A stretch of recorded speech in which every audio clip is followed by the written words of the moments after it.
começo a nossa live com a máscara, né? Para poder sinalizar para a gente ainda que a gente ainda precisa se cuidar. A ideia é essa, tá? Não tem necessidade de a gente estar fazendo uso da máscara numa live, até porque o risco de contaminação é zerado. A não ser que a gente pegue com a mão suja, não faça a asepsia da mão como se orienta, nem faça a asepsia do aparelho, e depois a gente pega, pode passar a mão no rosto, pode se contaminar. Então, é só para poder estar ilustrando para a gente que todo cuidado ainda é pouco e necessário. Tá certo? Hoje a gente vai estar dando continuidade aos momentos de lives da Federação Sergipana de Capoeira. Para quem ainda não me conhece, o mestre Robson também por aí, o nosso presidente. Boa noite, mestre. Para quem ainda não me conhece, eu sou Alessandro Reis e vou estar mediando essa nossa live de hoje.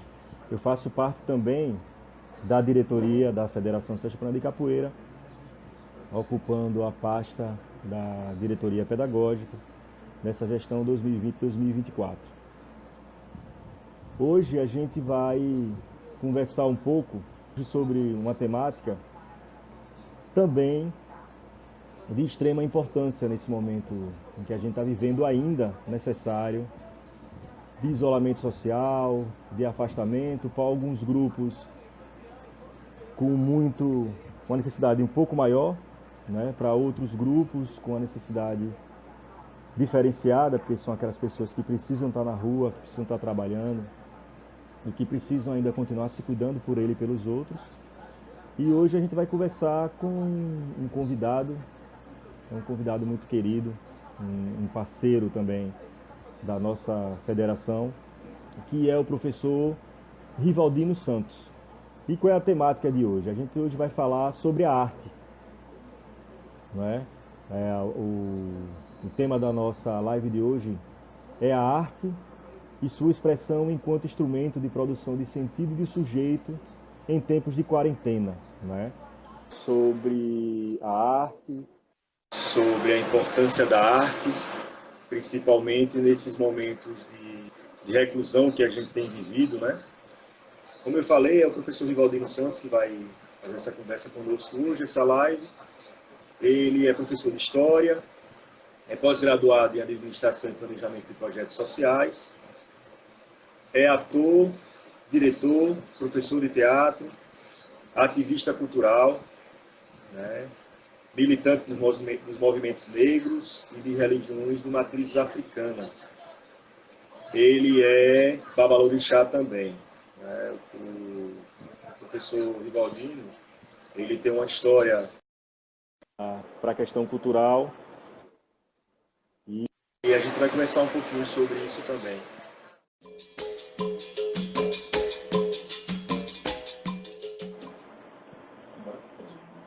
Grande mestre. Estamos tentando resolver os problemas técnicos aqui, mas eu acho que agora foi. Acontece, meu irmão, acontece. Eu meio que já fiz uma apresentação sua para o nosso coletivo, as pessoas que estão participando, explicando para eles, né, qual era a nossa temática. E aí, eu queria, nesse momento agora, para que a gente iniciasse essa nossa conversa, né, já te dando as boas-vindas e te agradecendo mais uma vez pelo seu tempo e pela oportunidade de estar podendo fazer essa conversa contigo. E queria que você se apresentasse um pouco, né, dissesse para os nossos espectadores quem é o professor Dino, né, que caminho foi esse que o professor Dino fez nessa estrada da cultura, para que as pessoas entendam o porquê do professor Dino estar dividindo esse espaço com a gente aqui. Boa noite, mestre. Boa noite a todos, minha bênção aos meus mais velhos, minha bênção aos meus mais novos, meu mucuyu para todos, salam aleikum também para todos. Né? Bem, Rivaldino Santos é uma pessoa que nasceu no bairro América, né? Foi criado por Maria Batacurta e seu pai, minha avó, mãe santo, num terreiro de candomblé, no Alto do Miolo. De lá para cá, minha trajetória de menino criado dentro de um terreiro me fez conhecer a arte, e isso solidificou mais as questões das minhas raízes, porque um grupo maravilhoso, um grupo de grande identidade sergipana, de cultura popular, chamado Grupo Teatral Emboaça, me abriu as portas para o mundo e me fez entender quem era Rivaldino e qual a importância dessa identidade. Na medida em que ele me dá a oportunidade de percorrer o Brasil, sair fora do Brasil, e uma coisa muito que me marcou muito foi quando eu cheguei no Equador e a gente começa a fazer as diferenças das culturas, e a gente percebe o quanto é importante, né, o nosso endereço, o quanto é importante a nossa posição neste mundo.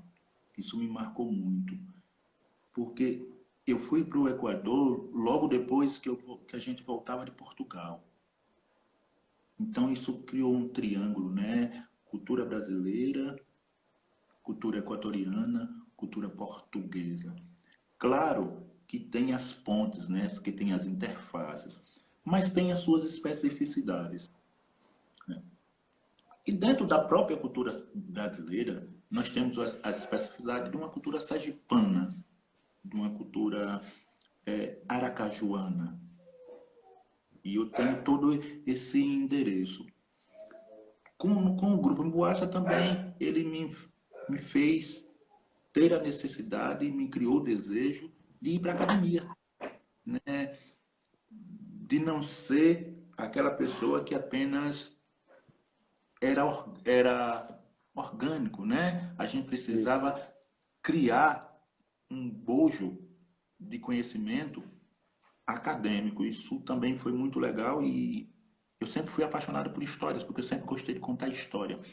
Eu me lembro que eu fui alfabetizado com os livrinhos de bolso.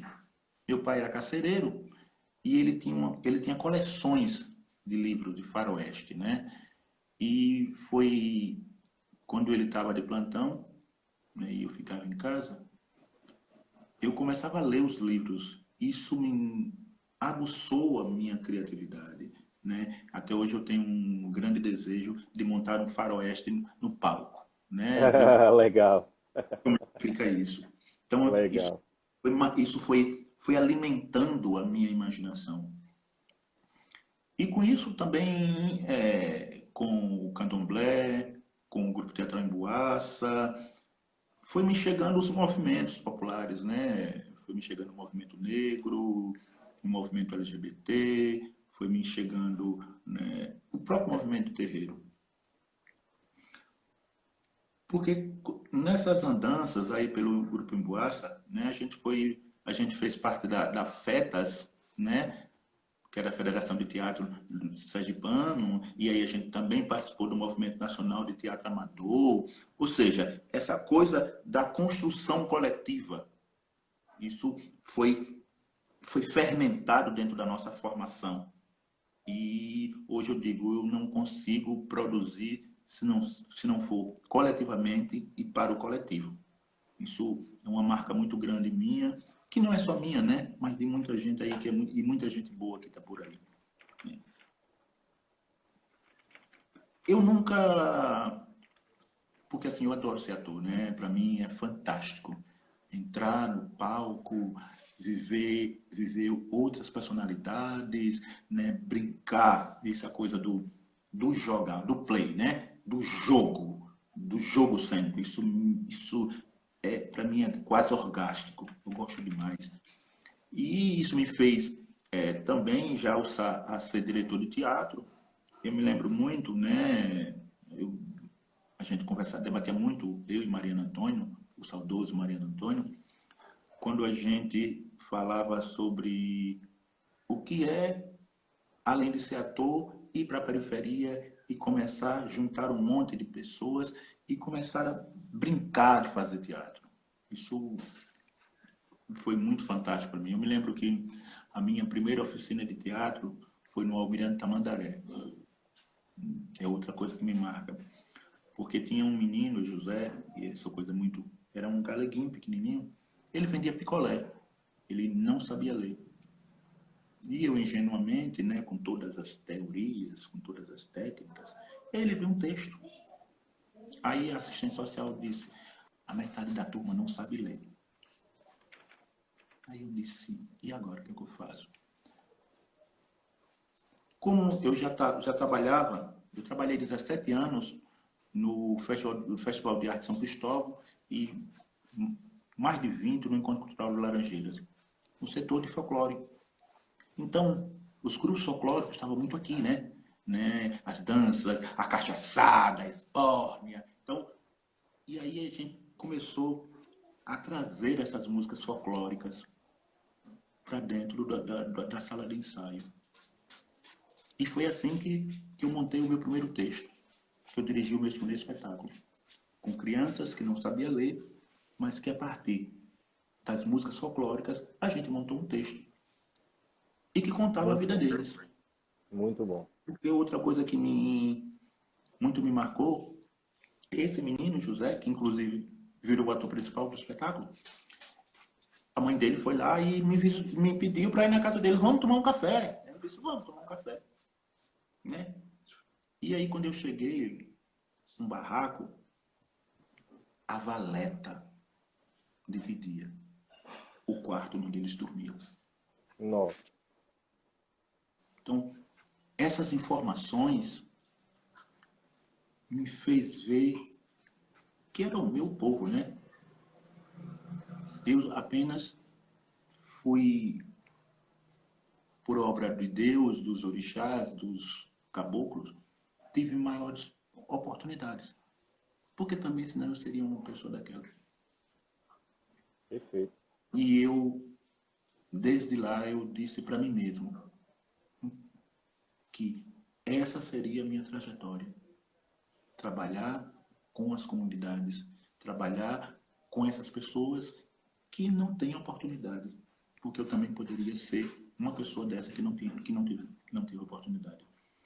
Uma coisa que eu digo muito quando eu converso, quando eu dou palestra, eu apenas converso, no Barra América eu sou do tempo que matava-se um e amarrava o outro para matar amanhã.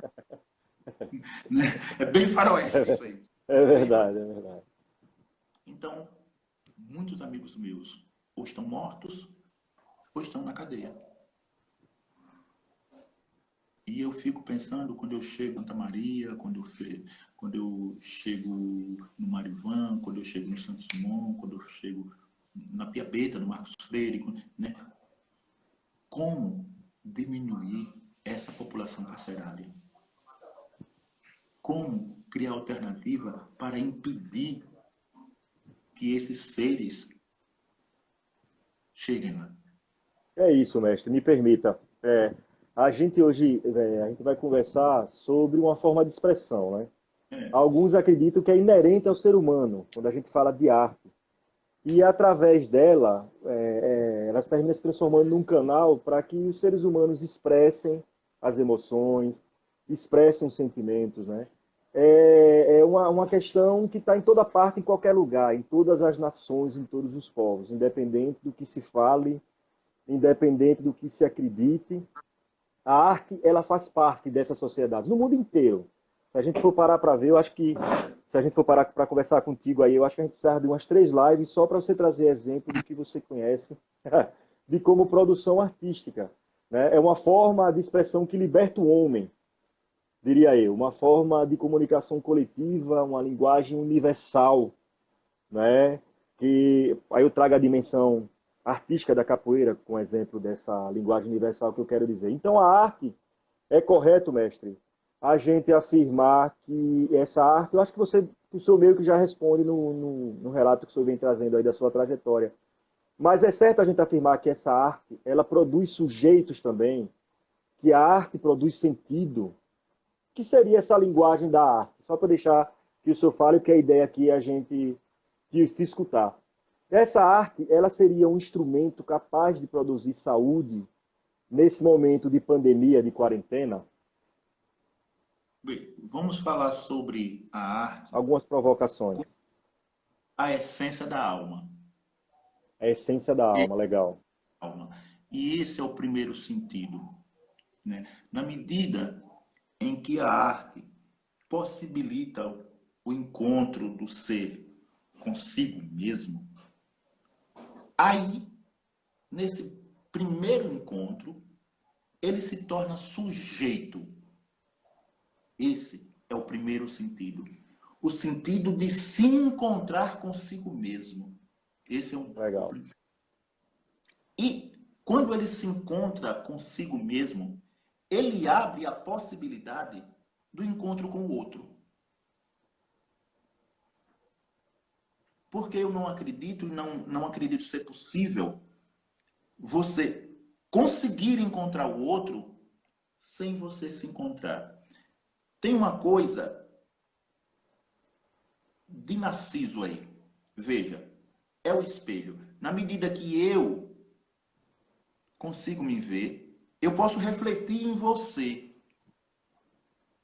E aí está o grande poder de transformação da arte.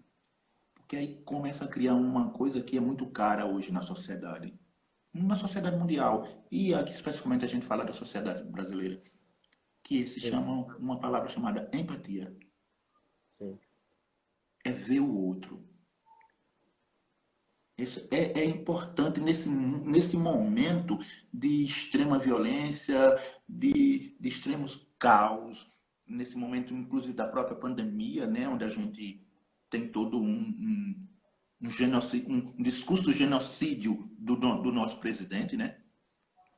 A gente percebeu o outro. Isso é vital, é importantíssimo, né? Inclusive porque a gente se encontra isolado. A gente tem um comercial muito legal que a gente está vendo o outro pelas janelas, né? As Isso, reais e as virtuais. isso. Mas na medida que eu chego na minha casa e me olho, eu aqui sentado na minha cadeira me olho, eu tenho a possibilidade de conseguir ir buscar compreender o outro e a situação que o outro se encontra. Esse é o poder da arte. Esse é o poder da cultura, né? E aí eu vou partir da minha especificidade, que é o teatro, né? Isso. Quando o ser humano nasce, ele já começa a fazer teatro, né? Ele já começa a fazer teatro. É, na medida que ele vai assumindo esses papéis, né? Ele assume o papel de brincar com o irmão, de brincar com a mãe, de resingar, de brincar com o animalzinho, né? Então, esses papéis, que vão ser criados, vai ser importante para a formação da identidade daquela Da criança, identidade da criança, perfeito. né? Isso Perfeito. então, tanto é, e aí quem mais tem propriedade são os psicólogos, né? Que diz, a criança que não brinca, a criança que não coloca o pé no chão, a criança que não cai, ela, ela vai ser um ser humano frágil, porque ela não vivenciou, ela não brincou dos papéis. A arte é fantástico nesse sentido. Então, essa criação de sentido que a arte faz. E, e esse sentido, ela elabora. Ela não é tudo, evidentemente que não é tudo. Aqui não tem o suprassumo. Mas ela é um coeficiente importante na formação de sentido para cada pessoa. E eu vejo isso como por isso que ela é amada por um grande número, mas ela é temida por outro grande número. Isso. Porque ela possibilita ao ser humano o encontro consigo e esse encontro consigo possibilita o encontro com o outro. Verdade. Verdade. E é legal Esse, quando você fala. esse é a maior razão do sentido. o sentido que a arte cria. Né? E quando você fala, né, que dá ao ser humano essa questão de ser sujeito, Sim, né? E eu vou só sim, mudar a palavra, de ser protagonista. Né? perfeito. Protagonista, e primeiro, protagonista da sua própria história. Isso aí é importante. Né? E isso é vital. O povo brasileiro, né? As periferias brasileiras, as culturas periféricas, e aí a capoeira entra nisso, o folclore entra nisso, o teatro popular entra nisso. Né? Eles foi relegado. Isso, e ainda bem que tem uma grande luta de resistência para isso, mas foi relegado ao papel de coadjuvância, a um papel secundário. E, voltando à questão do sentido, essa coisa é preocupante porque isso abre aquele conceito que chama cidadão de segunda classe. E isso é muito corrosivo, porque não é você que me diz. Eu começo a me sentir um cidadão de segunda classe. Que eu não mereço a praça, eu não mereço um bom trabalho, eu não mereço uma boa relação, porque eu sou um cidadão de segunda classe. Quando se tira essa possibilidade da arte, quando se tira essa possibilidade de vivências culturais, se abre a possibilidade de se criar esse cidadão de segunda classe. Sim. E que, infelizmente, alguns governos, algumas administrações públicas, e não estou falando só do Brasil, né? Nós vamos aqui para a América Latina, nós vemos muito exemplo, nós vamos lá para o Oriente Médio, a gente vê exemplos diversos. A gente percebe, a gente está falando do ser humano. Ou seja, eu tenho que viver à sombra de outros seres. Então, a arte, ela quebra com isso. Por isso ela é temida. Por isso, as administrações sempre colocam a arte como um segundo plano. Aí eu vou deixar você interferir mais, Não, que eu tá, quero tá muito massa, tá muito massa. Tá muito legal, tá muito bom te ver. ouvir. E, Aí quando você vê, nesse momento de pandemia, primeiro porque, né, há um perigo eminente de morte. Né? O espirro, a dor de cabeça, a falta do gosto, vai dando a cada pessoa eu diria, essa neura de a coisa está isso, se acabando. isso. E como naturalmente os seres têm um instinto de preservação, começa a encontrar na arte essa tábua para se encontrar, porque Perfeito, ela tem essa capacidade. Então, perfeito. nesse momento de pandemia, ela se torna, além de ser importante, ela se torna mais importante para os seres humanos não se perderem enquanto seres humanos. E fazerem refletir a sua própria existência. Na medida que você assiste um filme, que você pega um livro de poesia, que você vê um discurso de um capoeirista, vê uma roda de capoeira, que você assiste uma novela, e eu tenho algumas questões sobre a novela, mas ali tem uma essência também. Então, isso faz com que você se coloque no centro da discussão. Se coloque a sua existência no centro da discussão. Então, a arte, nesse momento, ela faz refletir quem sou eu, por que eu existo, o que eu faço com a minha existência. Legal. Isso pode ser muito positivo no sentido de que possa, lá na frente, a gente sair dessa pandemia seres humanos melhores. E é isso que eu estou apostando. Que legal, Porque que eu estou legal. na minha casa refletindo e percebo as minhas fragilidades. Fragilidade. Sim, Da minha fragilidade. Aí eu vou refletindo e percebo que não é só a minha fragilidade física, né? A minha fragilidade de resolver determinados problemas, a minha emocional. fragilidade de ver o outro, a minha fragilidade de perceber a minha relação com meu esposo, com minha esposa, com meu namorado, com minha namorada. E isso possa constituir uma teia que vá refletir lá no tecido social as relações futuras.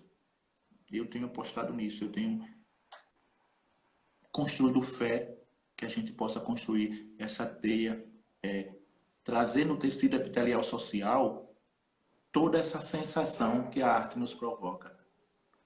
E quando a gente sair de casa, quando a gente voltar a se movimentar, essa célula, essa chama que a arte nos coloca, ela possa explodir. Eu tenho acreditado muito, eu tenho escrito alguns textos, né? Como eu sou hiperativo, eu estou lendo 5 livros ao mesmo tempo, eu estou lendo O Poder da Cultura e a Cultura no Poder, Aham, né? que Eu tenho legal. lido aí Exu, O Poder Organizador do Caos, e aí é uma coisa muito legal, O Poder Organizador do Caos. Eu tenho lido a questão da santeria lá de Cuba, né, que é uma coisa para mim muito cara, né? Eu tenho lido Leonardo Camargo, é uma questão, mas não é uma coisa que me pega muito, mas a gente precisa. E tenho lido vários PDF que tem aqui no meu computador, né? Buscado me encontrar e respostas para que eu, não resposta definitiva, mas provocações, na verdade, para que a gente possa discutir com os meus alunos, para que a gente possa discutir com os meus amigos e também, inclusive, com a federação.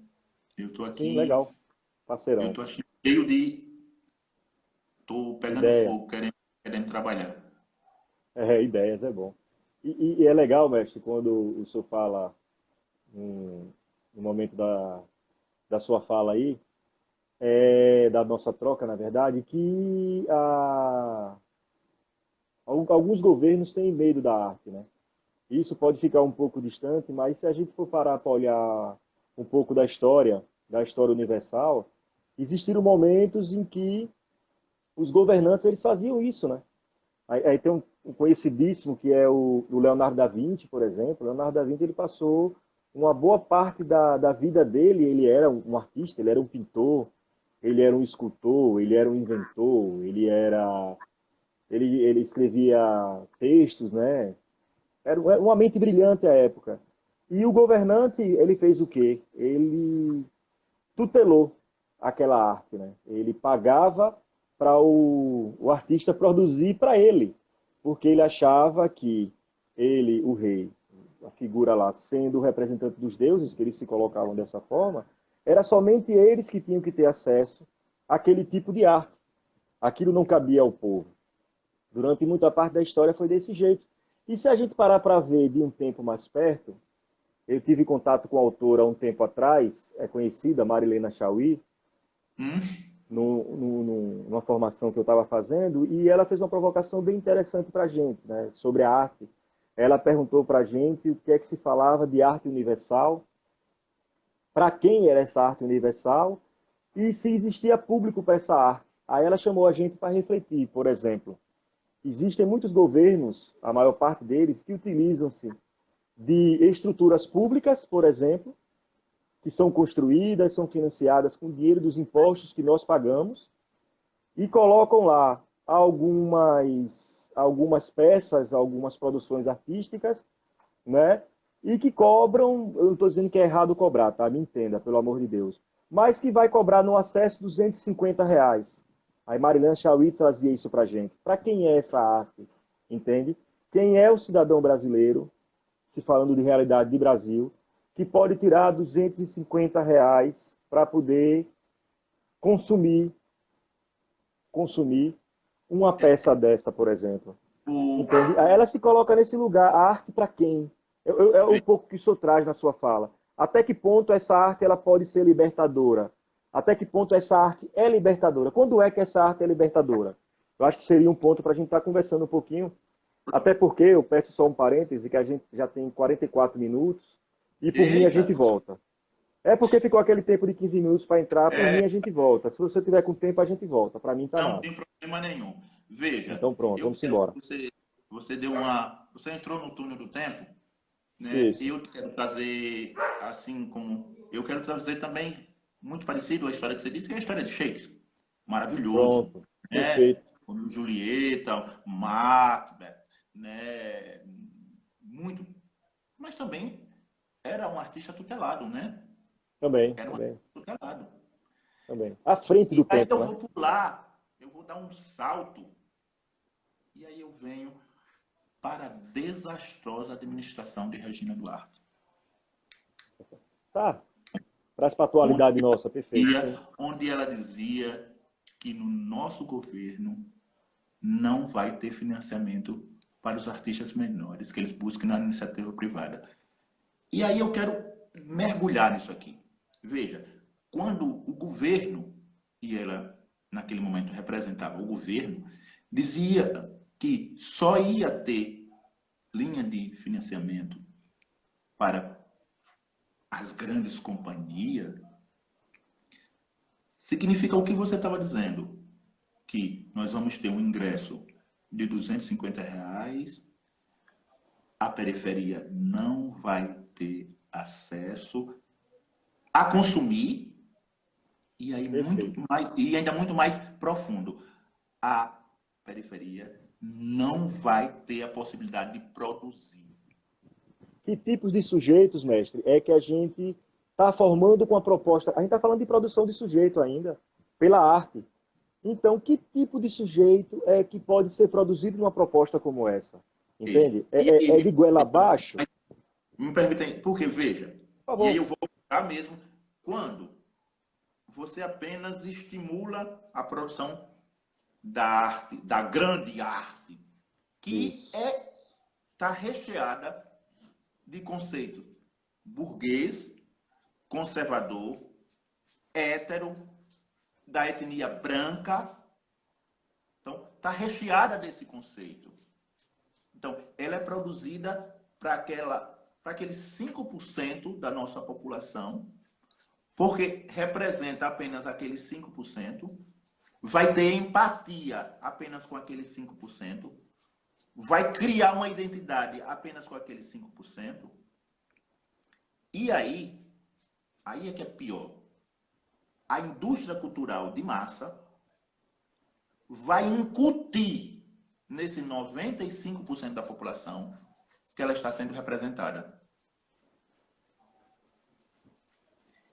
E a indústria é tão forte. Eu tenho lido, eu não sei se ele está aqui, que se chama A Cultura do Consumo. Sim, Tem a cultura do consumo. Ela vai produzir o desejo nas nossas populações de ser aquele burguês, e cada vez ela vai se distanciando das suas matizes identitárias. perfeito. Perfeito. Concordo com isso. Fica um ser humano rarefeito, oco. É como se fosse uma caixa com um bonito papel de presente e quando você abre não tem nada. Concordo com Ele isso. não consegue se encontrar porque as suas matizes ela foi diluída. Isso, o que a Nossa Senhora, essa senhora chamada Regina Duarte, ao fundo, estava dizendo era isso. Ela estava pregando era isso. Que as É, nossas mestre. populações iam ser diluídas. E para quê? Com qual objetivo? Aí é qual objetivo? E aí, aí parece que eu sou dos anos 60, né? Mas com objetivo claro, né? Objetivo de É dominação, é verdade. muito claro, está muito É claro. verdade. Né? É A gente verdade. precisa mergulhar para chegar a raiz, para que as pessoas entendam. Está muito claro, é o objetivo de dominação. Ou seja, não, eu tenho algumas pessoas da universidade, né, que a gente vem discutindo dentro do movimento hip hop, dentro do movimento de grafite, e que coloca, não, a cultura americana é isso, a cultura americana é maravilhosa, né?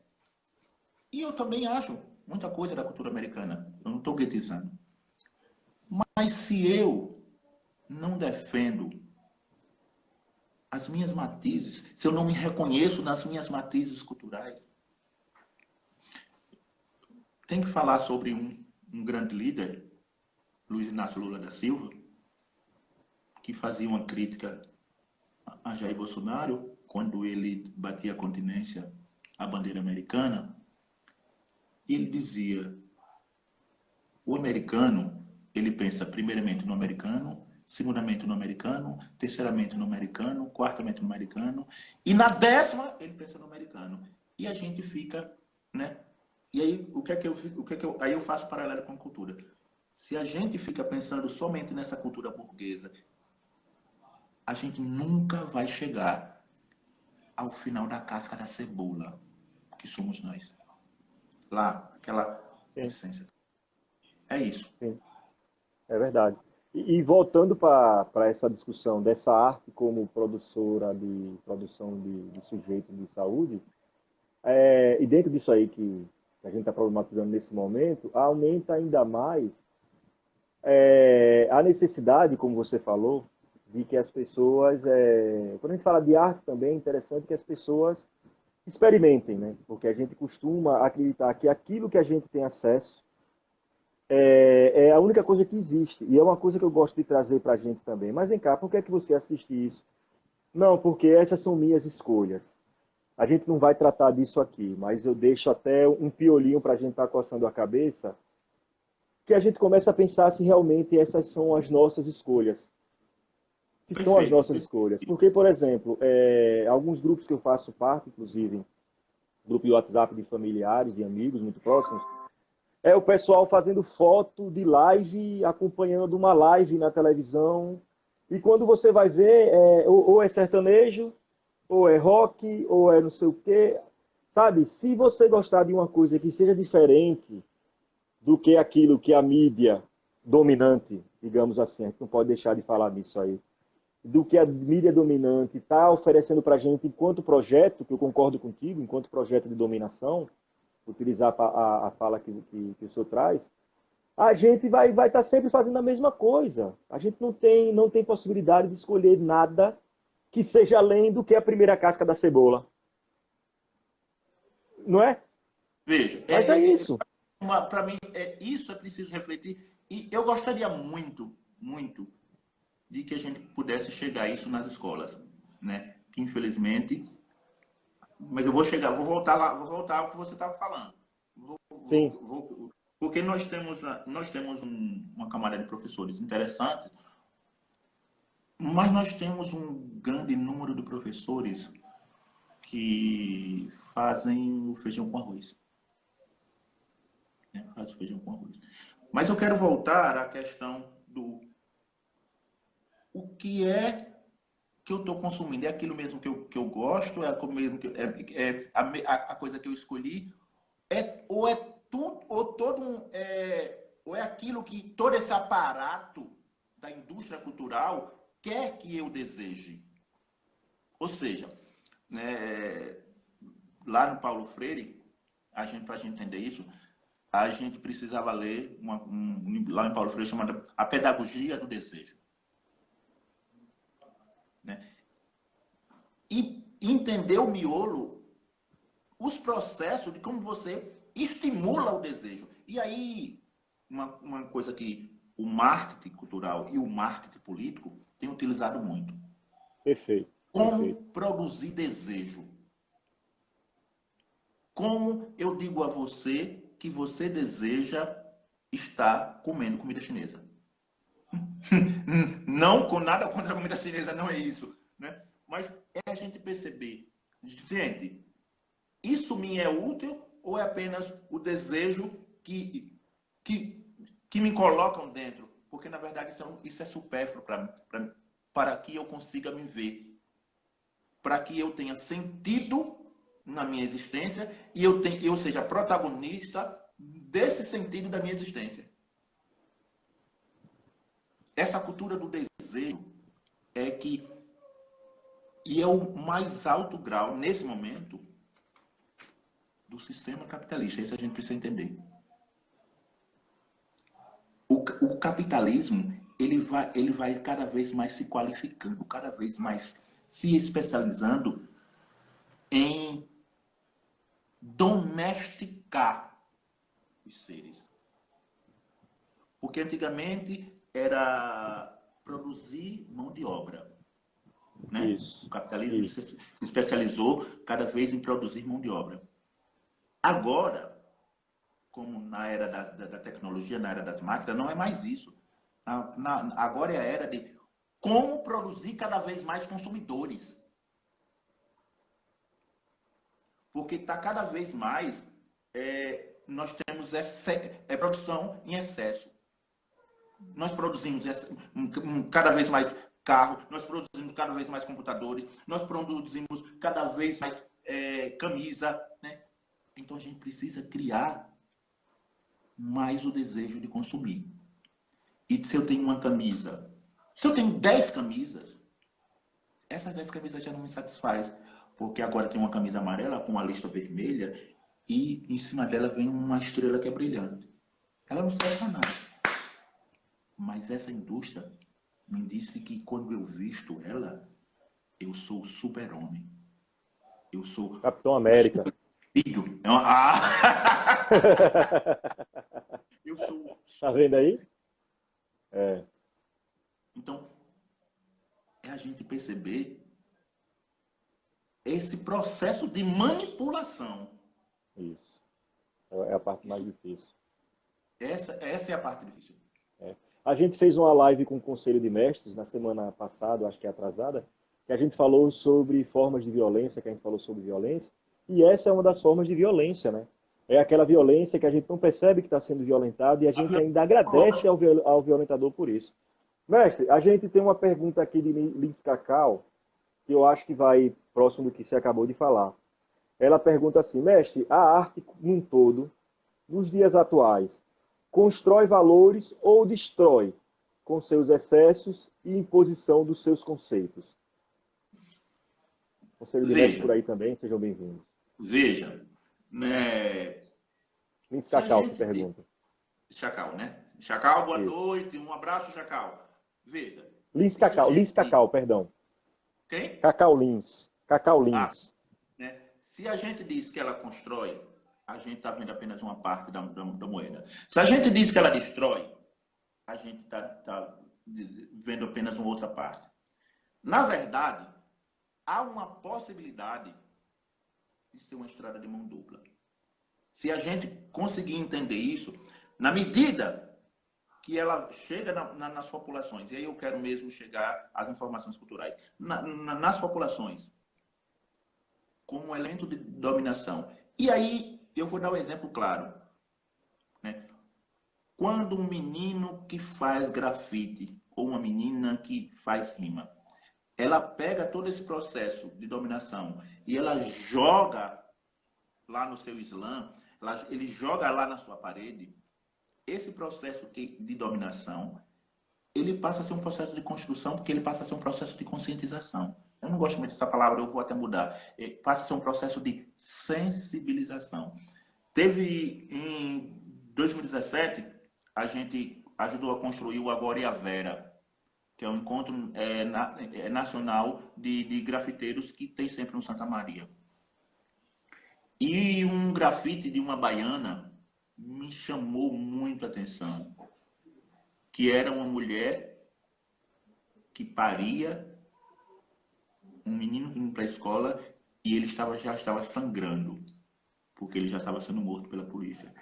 Isso causou um impacto, ou seja, ela colocou uma realidade totalmente destrutiva, mas nesse caos, nesse fundo do poço, né, e o ser humano tem essa capacidade de ser fênix, né? De a partir Renascer. da morte renascer, fez muita gente parar e analisar. Isso vai começando a criar uma casca de sensibilização que a cada vez que eu vejo a arte, aí ela pode ir aumentando até explodir no que eu produza, até explodir no que eu faça uma crítica, né, um elogio, até que eu leve meu amigo, até que eu comece a tratar meu amigo de uma forma de olhar melhor para ele, de estar me vendo. Vamos supor que ele não seja artista, mas seja uma pessoa comum. E eu vou botar aspas nessa pessoa comum, né? Porque eu sou comum igual a você, então essa coisa de pessoa comum eu tenho deveras. Mas na medida que eu olho para você, eu consigo me ver. Isso é muito legal. Então, ela destrói, mas ela tem a possibilidade que nesse processo de destruição haja um virar de mesa. E aí ela possa construir. Porque, veja, a arte, ela tem um poder transformador, tem sim. Mas transformador para quê? Isso. É sempre uma faca de dois gumes. É sempre uma moeda com os seus dois lados. Porque, gente, eu me lembro muito de quando o reggae, que ele era proibido, inclusive, de passar na televisão, na Globo. E depois, passado 20 anos, eu vejo as grandes boutiques, né, usando o reggae para vender. Ou seja, como esse estilo de arte, que sempre foi usado meio para contestação, como o sistema pegou e começou a usar para alienação. Voltamos, mestre. Olha nós aqui outra vez. Eu tentei sinalizar, mas aí o senhor estava falando sobre, Eu tô ouvindo, vai cair. sobre esse processo de apropriação. O senhor falava sobre a questão do reggae, sobre o que aquilo tudo significa e da forma que é apropriada hoje pelo sistema. Que era tido como um grande movimento de contestação, de combate ao sistema, né? E aí esse sistema é o sistema capitalista de mercadoria mesmo, né? De repente, 30 anos, 25 anos depois, o sistema se apropria das matizes do reggae e utiliza como um elemento de dominação e, o que é mais terrível, de consumo, de criação de desejo para consumir mais, na medida que aquele menino que canta reggae vem com aquela calça, com aquele tênis. E se a gente for pensar no que provoca a violência na periferia, a gente vai encontrar. Você imagine esse menino, um pai assalariado, com 5 irmãos, que tem que pagar aluguel e fica assistindo esses comerciais. E fica sendo estimulado o desejo de ter essas questões. Eu não vou chegar nem ao extremo de dizer que esse menino virou marginal, foi roubado, não vou chegar nem isso. Eu vou ao lugar comum. Esse menino vai ter trauma, vai ficar uma pessoa que não consegue ter essa independência de decidir, vai ter fragilidade para resolver os seus problemas. Não chego nem ao extremo. Virou marginal, virou assaltante, não. Mas aquele que foi para a escola, ou seja, quando ele chega na escola, ele não acredita que ele tenha poder de transformação. Ele não acredita que ele possa vencer. E aí ele começa a tirar 2,5 na prova. Aí ele começa um processo de construção de cidadão de segunda mão. Perfeito. O sistema produz isso, né? O sistema cada vez É, mais vai produzindo sujeitos para que se mantenha esse sistema. E aí, pensando na lógica do que a gente vem conversando, quando entra a arte e consegue transformar esse sujeito, né, transformar entre aspas, vai, é o que a gente chama desse resgate, dessa arte, dessa produção de sujeito também, né? Desse sujeito participante, como você falou, desse sujeito protagonista, desse sujeito pensante, desse sujeito que possa entender que depende dele também, não somente, mas dele também, essa mudança que ele tanto quer ver no outro, não é isso? eu vou contar uma experiência que é uma experiência simples. Em 2017, a gente deu uma oficina de dança lá na escola lá onde Gamas, lá no Santa Maria. Sim, E todos, era uma oficina que se transformou numa oficina para mulheres, e para mim foi uma grande satisfação, porque geralmente as minhas oficinas têm muito menino, e essa oficina tinha muita menina, e para mim foi muito interessante. E elas queriam sempre dançar aquela coisa, né?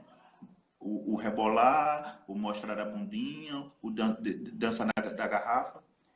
Isso me incomodava muito, né? Primeiro porque, né, essa cultura esse culto ao corpo a gente precisa ter muito cuidado, principalmente com os adolescentes, né? sim. Porque isso, elas estão tanto do tempo, ou seja, começam a ter uma vida sexual muito cedo, e isso vai produzindo filhos que, na verdade, vai ser essa grande massa que amorfa. Queima as etapas, não é isso?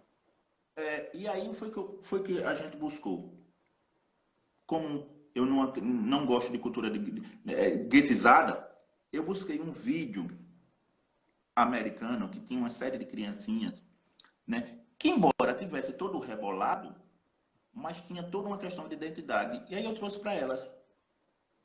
E aí elas, como via eles se rebolando, etc., eram meninos mesmo, né, devia ter 10 anos. E aí elas foram se apropriando disso aqui. E eu disse, então agora vamos montar uma coreografia. Olhe, vamos ver esse passo, o que é que esse passo tem a ver com o que vocês fazem, etc, etc, etc. E aí chegou um ponto, eu disse, olha, amanhã a gente vai continuar, eu vou trazer ela. Elas disseram, não, amanhã a gente vai mostrar a coreografia que a gente vai fazer. Eu achei isso de uma ousadia, eu achei isso de um protagonismo. Então eu não fiz mais a coreografia. E aí, mais ousadamente, no outro dia, 2 dias depois, que era 2 vezes por semana, elas trouxeram a coreografia e disse assim, olha, essa é a nossa coreografia e você não vai mexer. Aí eu disse, eu não tenho nem o direito de mexer, foi muito bom. E a coisa foi tão, quando a gente fez o encontro cultural, né, elas foram a grande sensação. Aí depois a gente levou elas para o Jaime, lá na Soledade.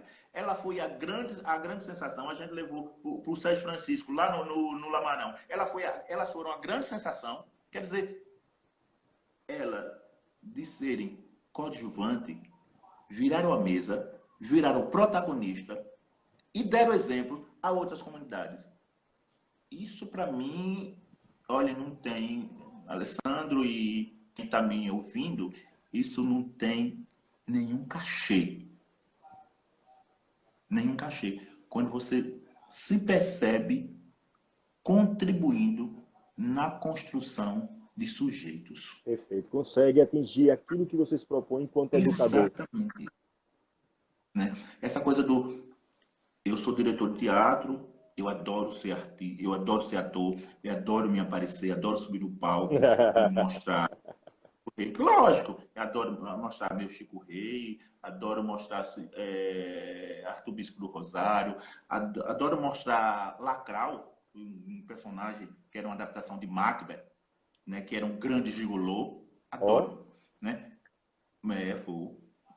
Lacral, eu trabalhei durante quase 7 meses, né? Eu estava em cartaz no Rio Grande do Norte, eu ia quarta-feira e voltava na segunda, né? Eu estava em cartaz, né? E eu fazia um gigolô, Folhas de Outono, né? Que era uma adaptação de Macbeth. Sim.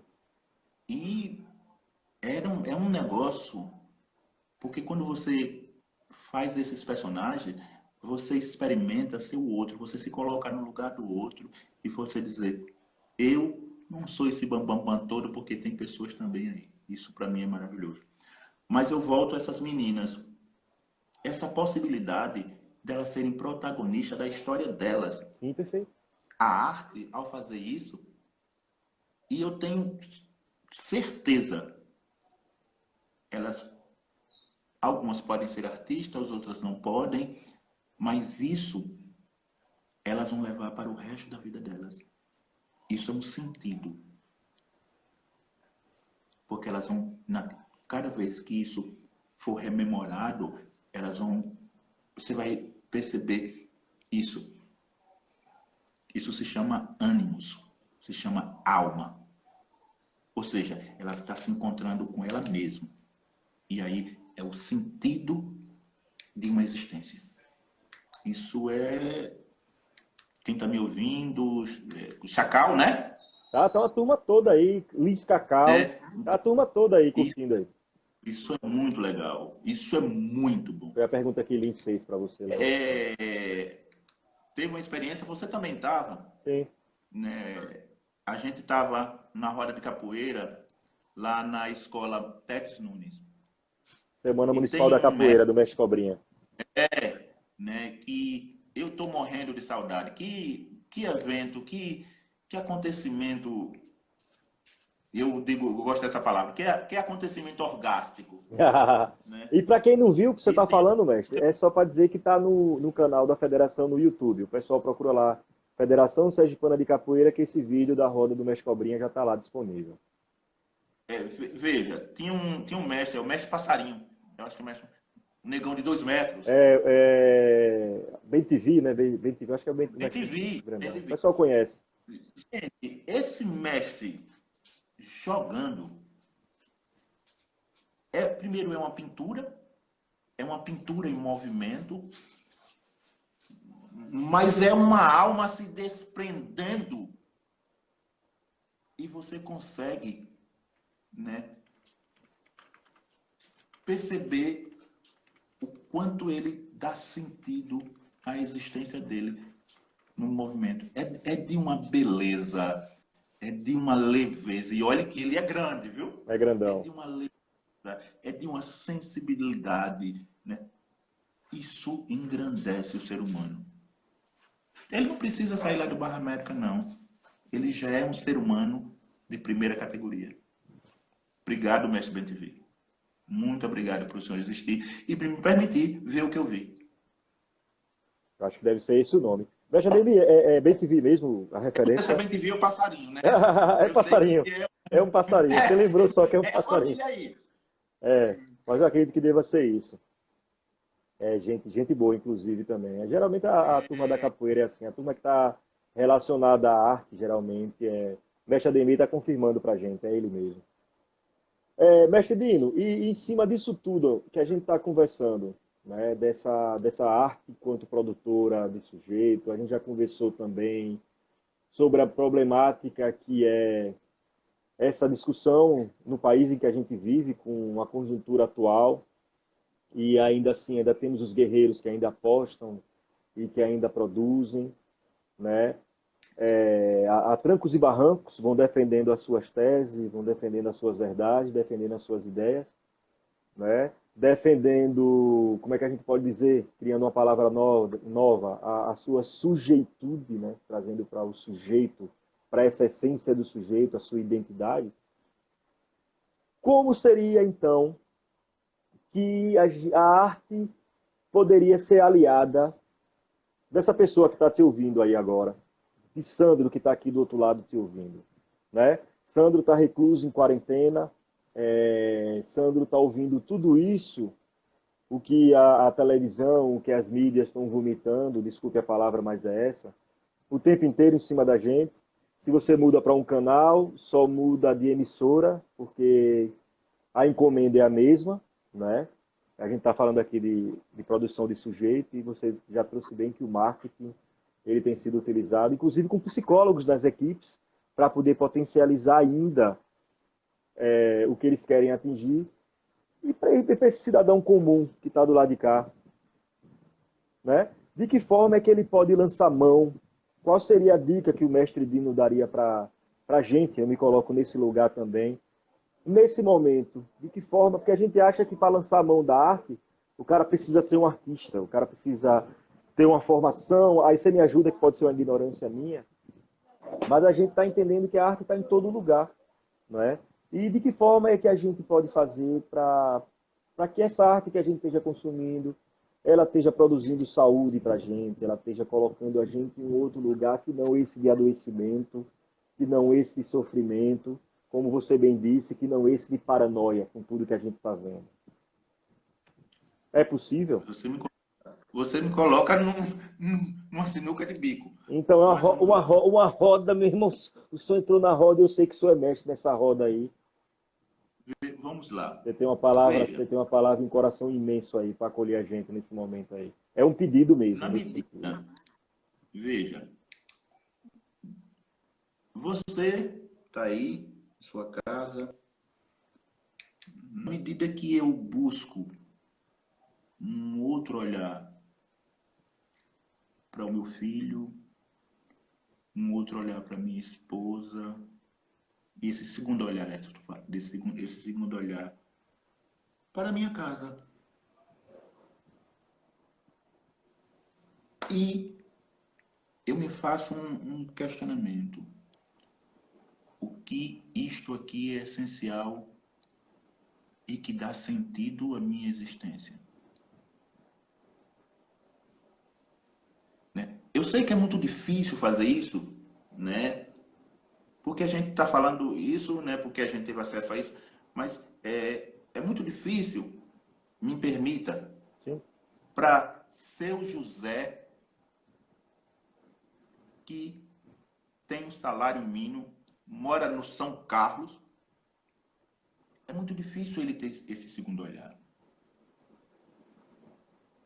Mas, na medida que ele apenas senta para conversar com seu filho. Conversar. Ah, não pode trabalhar, está em casa. Conversar.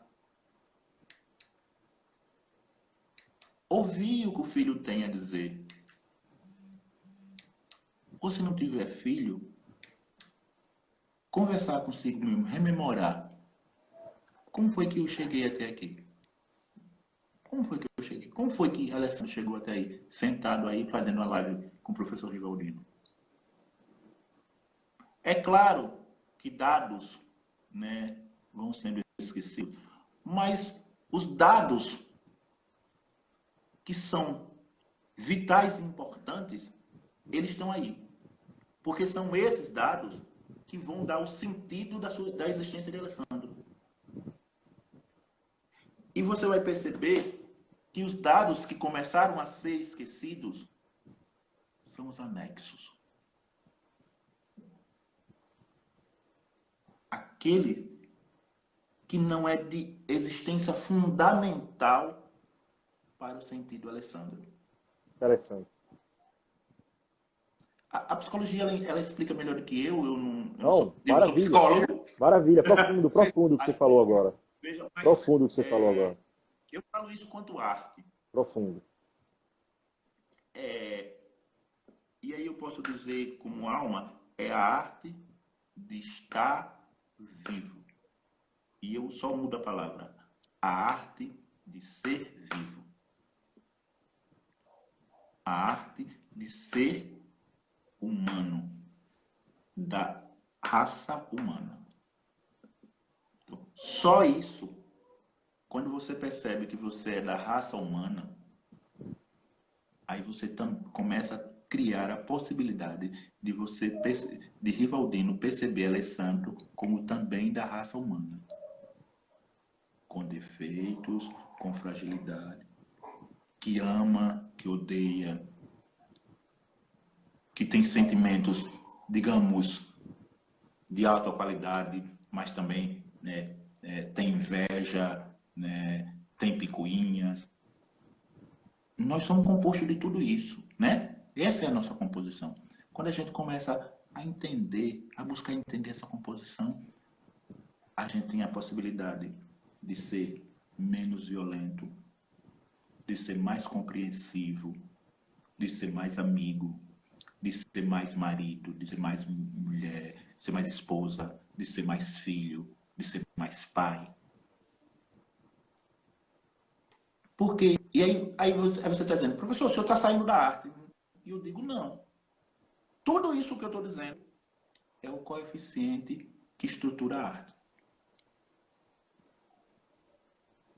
Porque a arte, ela não é uma cópia da vida, mas ela extrai os elementos da vida para se fundamentar.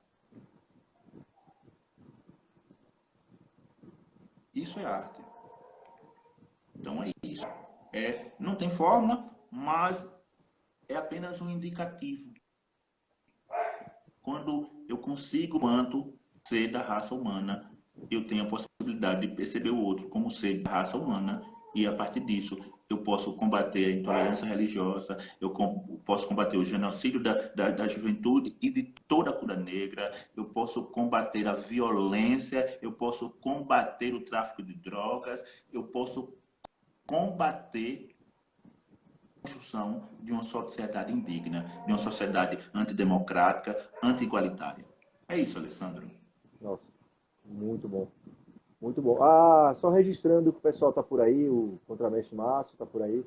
Na hora que eu perguntei a estratégia, aí mestre Ademir colocou aqui, basta, mestre Cauã, basta se entregar para capoeira. Também! É uma forma, né? É Mas eu por quero aí. dar um É por grande aí. abraço, É. né, e dizer que esse é uma pessoa que eu aprendi a respeitar muito e tenho muita vontade de voltar a trabalhar, mestre Robson. Um Mestre Robson está por abraço, aqui também. Está por aqui também. um grande abraço. Mestre Papoá mandou um abraço também, disse que está com Outra saudade. pessoa, né, outra pessoa que me lembra muito, porque a gente já teve algumas experiências de trabalho, é o professor Cobrinha, Sim, o mestre Cobrinha. Cobrinha, Sim, né? sim.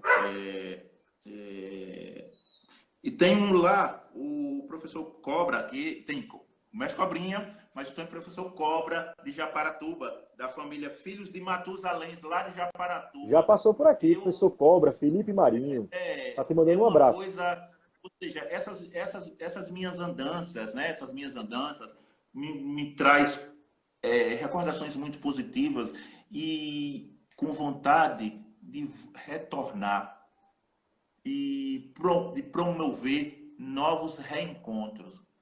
Isso, isso é muito legal quando você tem vontade de olhar para trás, ir lá e não é viver o passado, mas é reconstruir a partir daquele passado outros presentes. Isso para mim é fantástico. Quando eu penso no mestre Cobrinha, quando eu penso no mestre Cobra, quando eu penso no mestre Robson, eu digo, gente, como é legal seria encontrar de novo e a gente construir outras coisas a partir daquilo que a gente construiu. Isso para Maravilha. mim é muito caro, né? Maravilha. Isso não são, eu não estou defendendo essas bandeiras sou eu mesmo. Da Maravilha. pretensão, Maravilha. mas é Maravilha. mesmo, né? Eu me encontro, eu consigo me encontrar no mestre Cobrinha, no mestre Robson, no mestre Cobra. Eu consigo me encontrar em Alessandro, né? Porque eu vejo que coisas que a gente, embora seja, mesmo nas nossas diferenças, e que graças a gente tem a gente pode ser iguais.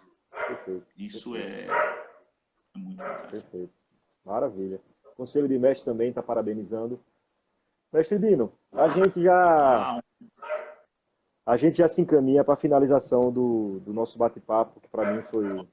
ok. Aproveita um bocado. E aí eu Bem, queria. Ó, o eu mestre Bidui por aí, meu mestre está por aí. gostei É? muito. Mestre Bidui, seja Uhum. bem-vindo, mestre Bidui. Eu quero Josenaldo dos agradecer a Santos. todos. Josenaldo dos S. Dos Santos. Para quem não conhece, é o mestre Bidui, Robson vulgo Josenaldo dos Santos. Barbosa. Um grande abraço. Saúde e paz também, tá por Anderson, aí. Mestre Dino, aí eu já queria me despedir assim, mais uma vez te agradecendo pela disponibilidade, tá? Te agradecendo pela acolhida no verbo, dizer mais uma vez que você sempre foi, eu já te conheço há um tempo, essa figura sempre disposta a estar dividindo com as outras pessoas. Então, enquanto instituição, te agradecer, enquanto federação, pela possibilidade. Já te colocar à disposição para outros momentos, que eu acho que não se esgota aqui, a gente tem muita coisa para conversar, a gente tem muita coisa para aprender contigo, para aprender junto. E dizer que o tempo é seu e que você pode fazer as considerações que você fizer. Muito obrigado. primeiro eu quero agradecer, né, à federação por abrir esse espaço para a gente conversar, né? Conversar é sempre muito construtivo, mesmo que a gente discorde, né, um do outro, mas conversar, permitir que o outro se expresse, isso já é construção. Então eu quero agradecer muito a Alessandro, quero agradecer a todos os mestres, ao Conselho de Mestre, ao Mestre Robson, ao Mestre Cobra, ao Mestre Cobrinha, e todas as pessoas que passaram e saíram, entraram, passaram e ficaram, né, ouvindo. Isso é muito legal. Quero agradecer especialmente aos meus filhos e, nesse momento, com especial, a Sérgio Soriano, né, o grande Sérgio Soriano, Grande Sérgio Soriano. né, o grande Sérgio Soriano, para viabilizar, para vir fazer a técnica nessa coisa que é muito legal também, né, dizer a ele o quanto ele é importante nessa construção, na construção dessa minha caminhada, que não é minha caminhada, é nossa caminhada, né? E que estou à disposição,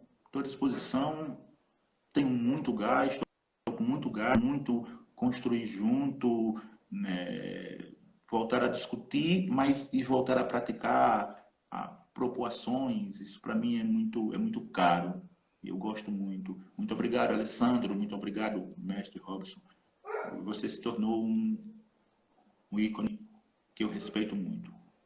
Axé. Obrigado, mestre. Axé.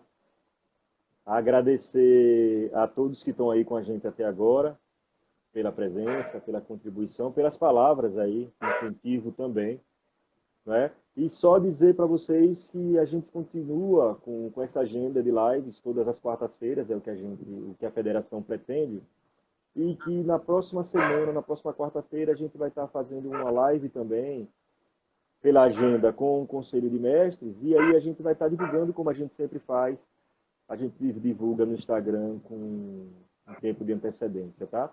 E lembrar que daqui a pouco esse vídeo vai estar disponível também, mestre, lá no Instagram da Federação, para que as pessoas quiserem depois... Concluir com uma coisa que é... Por favor, fique à vontade. Eu só estou agradecendo aos participantes, o tempo é seu. Fique à vontade. É dizer, por favor. Rapaziada, adeus, adeus, adeus, adeus, eu já me vou. Eu levo pena e saudade das morenas que ficou. Rapaziada, adeus, adeus, adeus, adeus, eu já me vou.